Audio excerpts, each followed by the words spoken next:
Hello and welcome to the world of cyber warfare. We're not talking about your grandma accidentally liking a conspiracy theory on Facebook.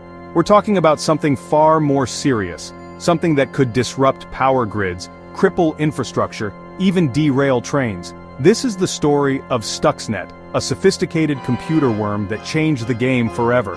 Stuxnet wasn't just some random malware, it was a precision-engineered weapon designed with a very specific target in mind: Iran's nuclear program. Imagine a fly, small and seemingly insignificant but engineered to infiltrate a highly secure facility and sabotage a complex machine. That was Stuxnet's mission. Developed in the mid-2000s, Stuxnet was a joint effort by the United States and Israel. The goal? To disrupt and delay Iran's uranium enrichment program, specifically at the Natanz nuclear facility. This wasn't a smash-and-grab operation. Stuxnet was all about stealth, infiltrating systems undetected and wreaking havoc from the inside. It was a digital time bomb, set to explode at the heart of Iran's nuclear ambitions. And explode it did, setting a dangerous precedent for the future of warfare. Now let's talk about Natanz, Stuxnet's ground zero. This wasn't just any facility. Natanz was a fortress, home to thousands of centrifuges used to enrich uranium. Enrichment is a key step in developing nuclear weapons, and Iran was determined to master it. Stuxnet had other plans. The worm targeted a specific type of industrial control system, the kind that operated the centrifuges. It was like sneaking a saboteur into the control room, someone who could manipulate the machinery without anyone noticing.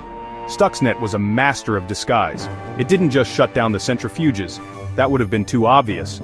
Instead, it subtly altered their rotation speeds, making them spin too fast or too slow. This caused damage over time, but more importantly, it created confusion and mistrust. Imagine being an Iranian scientist at Natanz. Your centrifuges are malfunctioning, but the control systems say everything is fine. It's a recipe for chaos and paranoia. And that was exactly what Stuxnet's creators wanted. Okay, buckle up, because this is where things get really interesting. Stuxnet wasn't just clever in its approach. It was a masterpiece of coding, a testament to the skills of its creators. This wasn't some teenager hacking their school's grading system. Stuxnet was the real deal. The worm was designed to spread like a digital virus, jumping from one computer to another, searching for its target, those Siemens industrial control systems. Once it found its way in, it burrowed deep, exploiting vulnerabilities that no one even knew existed. Remember those zero-day exploits we mentioned earlier? Stuxnet used 4 of them, which is like having 4 keys to a bank vault that no one else knows about. It was a digital heist of the highest order, and to make sure it wasn't detected, Stuxnet was a master of deception. It could hide its tracks, disguise itself as legitimate software, even create fake data to mislead its victims. It was like a digital Houdini, always one step ahead. Stuxnet wasn't just an attack on Iran's nuclear program, it was a wake-up call to the world. It showed that cyber weapons were no longer the stuff of science fiction. They were real, they were dangerous, and they could cause real-world damage. The genie was out of the bottle. Stuxnet's legacy is a complex one. On the one hand, it showed that cyber weapons could be a powerful tool for disrupting rogue states and terrorist organizations. On the other hand, it raised serious concerns about the potential for escalation and unintended consequences. What if Stuxnet had fallen into the wrong hands? What if it had mutated and spread beyond its intended target?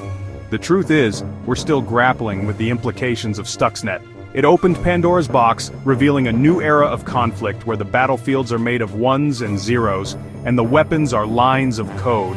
The future is here, and it's both terrifying and exhilarating. That's all the time we have for today. Good night, and try to sleep well.